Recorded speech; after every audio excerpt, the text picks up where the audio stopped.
Hello students, कलाम G S academy में आपका स्वागत है।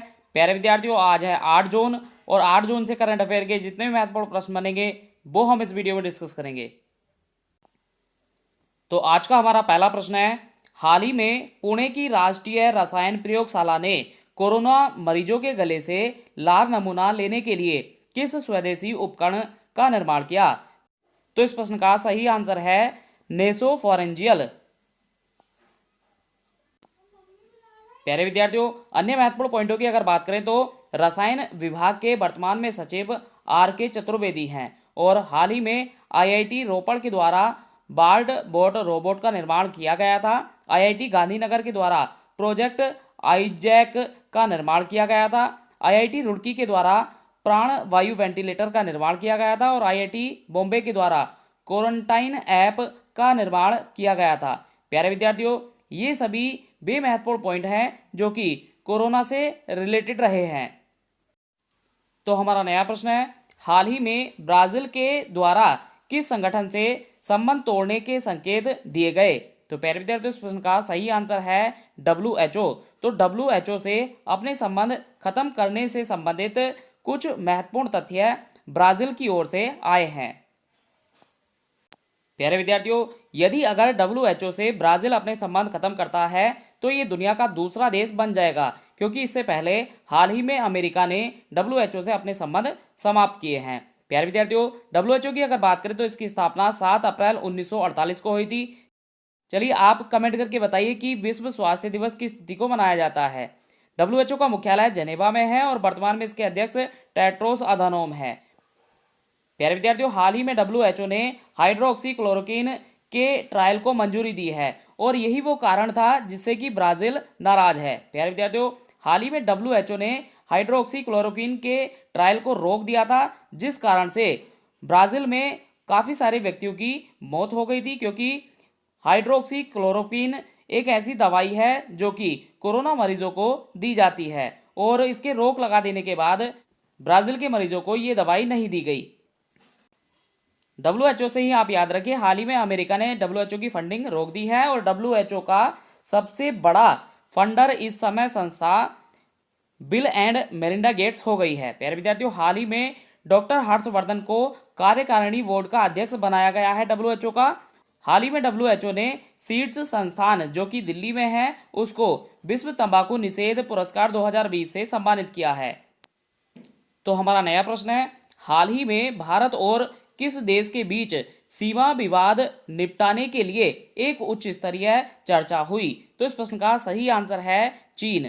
प्यारे विद्यार्थियों, वैसे तो वर्तमान समय में नेपाल, चीन और पाकिस्तान तीनों ही देशों से हमारे सीमा विवाद चल रहे हैं, किंतु हाल ही में आपने देखा होगा कि चीन और भारत के बीच में जो तनाव है उससे निपटने के लिए भारत और चीन दोनों ही देशों के सैनिकों ने एक संयुक्त वार्ता हाल ही में की है।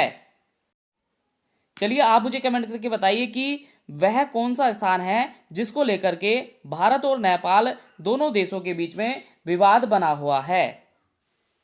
तो हमारा नया प्रश्न है, हाल ही में अनिल सूरी का निधन हुआ, वे कौन थे? तो इस प्रश्न का सही आंसर है फिल्म निर्माता। तो जाने माने फिल्म निर्माता अनिल सूरी का हाल ही में निधन हो गया है।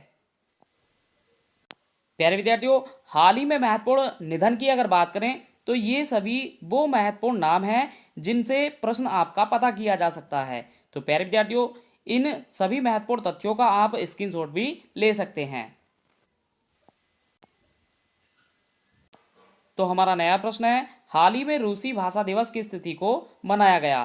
तो इस प्रश्न का सही आंसर है 6 जून। तो हर साल 6 जून को रूसी भाषा दिवस के रूप में मनाया जाता है। प्यारे विद्यार्थियों, संयुक्त राष्ट्र नेशन के महत्वपूर्ण भाषाओं की अगर बात करें तो इनको लेकर के जो दिवस मनाए जाते हैं, 6 जून को रूसी भाषा दिवस के रूप में मनाया गया, 20 मार्च को फ्रेंच भाषा दिवस के रूप में मनाया जाता है, 20 अप्रैल को चीनी भाषा दिवस के रूप में मनाया जाता है, 23 अप्रैल को अंग्रेजी भाषा दिवस के रूप में मनाया जाता है, 18 दिसंबर को अरबी भाषा दिवस के रूप में मनाया जाता है। प्यारे विद्यार्थियों, संयुक्त राष्ट्र के विषय में जो भी आप जानते हैं वह मुझे कमेंट करके जरूर बताएं। तो हमारा नया प्रश्न है, कोहाला जल बिजली परियोजना का संबंध किस देश से है? तो इस प्रश्न का सही आंसर है पाकिस्तान। तो पाकिस्तान का संबंध है कोहाला जल बिजली परियोजना से, जो कि वह पीओके में बनाने जा रहा है। प्यारे विद्यार्थियों, पाकिस्तान इस परियोजना को चीन की सहायता से बनाने जा रहा है और भारत ने इस परियोजना को लेकर के आपत्ति जताई है। चलिए, पाकिस्तान से संबंधित आप जो भी महत्वपूर्ण तथ्य जानते हैं वह मुझे कमेंट करके जरूर बताएं। तो प्यारे विद्यार्थियों, वीडियो में आगे बढ़ने से पहले मैं आप सभी से विनती करता हूं, वीडियो को आप देखते समय लाइक जरूर करें और वीडियो को अपने दोस्तों के साथ शेयर करें। और अभी तक आपने हमारा यूट्यूब चैनल कलाम जीएस एकेडमी सब्सक्राइब नहीं किया है तो आप हमारे यूट्यूब चैनल कलाम जीएस एकेडमी को सब्सक्राइब जरूर करें।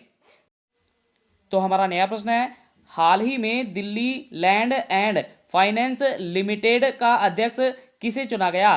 तो इस प्रश्न का सही आंसर है राजीव सिंह।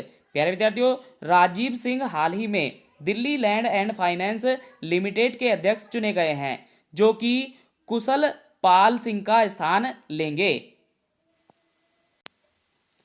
डीएलएफ की अगर बात करें तो इसकी स्थापना 1946 में की गई थी। इसके संस्थापक चौधरी राघवेंद्र हैं और इसका मुख्यालय गुरुग्राम में है। तो हमारा नया प्रश्न है, हाल ही में आईएनएस जलसब किस ऑपरेशन के तहत 700 भारतीयों को लेकर तूतीकोरिन पहुंचा? तो प्यारे विद्यार्थियों, इस प्रश्न का सही आंसर है ऑपरेशन समुद्र सेतु। तो ऑपरेशन समुद्र सेतु, जो कि विदेश से भारतीयों को भारत लाने से संबंधित है और इसको लेकर के आईएनएस जलसब, जो कि 700 भारतीयों को लेकर के तूतीकोरिन पहुंचा है। प्यारे विद्यार्थियों, चलिए आप मुझे कमेंट करके बताइए कि तूतीकोरिन बंदरगाह किस राज्य में है। इसके साथ साथ आप मुझे कमेंट करके बताइए कि आत्मनिर्भर भारत अभियान और वंदे भारत मिशन का संबंध किससे है। तो हमारा नया प्रश्न है, हाल ही में रोमानिया में भारत के राजदूत किसे नियुक्त किया गया? तो इस प्रश्न का सही आंसर है राहुल श्रीवास्तव। तो राहुल श्रीवास्तव रोमानिया में भारत के नए राजदूत नियुक्त किए गए हैं। प्यारे विद्यार्थियों, अगर बात करें रोमानिया की तो इसकी राजधानी बुखारेस्ट है और इसकी मुद्रा ल्यू है।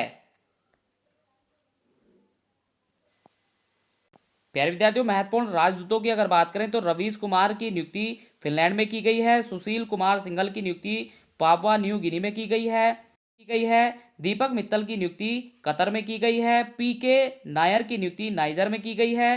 टीएस त्रिमूर्ति की नियुक्ति संयुक्त राष्ट्र नेशन में की गई है। सीबी जॉर्ज की नियुक्ति कुवैत में की गई है।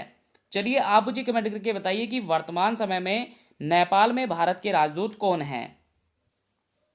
तो हमारा नया प्रश्न है, हाल ही में भारत और ऑस्ट्रेलिया के बीच कितने समझौतों पर हस्ताक्षर किए गए? तो प्यारे विद्यार्थियों, इस प्रश्न का सही आंसर है 7। तो भारत और ऑस्ट्रेलिया दोनों ही देशों के प्रधानमंत्रियों की एक वर्चुअल कॉन्फ्रेंस हुई थी, जिसमें 7 समझौतों पर हस्ताक्षर किए गए हैं। प्यारे विद्यार्थियों, इनमें सबसे महत्वपूर्ण जो समझौता है वो है भारत और ऑस्ट्रेलिया के मिलिट्री बेसों का प्रयोग करना। तो चलिए आप मुझे कमेंट करके बताइए कि ऑस्ट्रेलिया अपना एक नया मिलिट्री बेस भारत में कहां स्थापित करेगा। तो कल का हमारा क्वेश्चन ऑफ द डे था, हाल ही में किस संगठन ने विश्व तंबाकू निषेध दिवस के पुरस्कार की घोषणा की गई? तो प्यारे विद्यार्थियों, इस प्रश्न का सही आंसर है WHO। लगभग हमारे सभी विद्यार्थियों ने इस प्रश्न का सही आंसर कमेंट किया है। तो आज का हमारा क्वेश्चन ऑफ द डे है, हाल ही में YSR वाहन मित्र योजना की शुरुआत की गई। प्यारे विद्यार्थियों, दिए गए सभी 4 विकल्पों में आप हमें अपना सही आंसर कमेंट करें। वीडियो को अंत तक देखने के लिए आप सभी का धन्यवाद।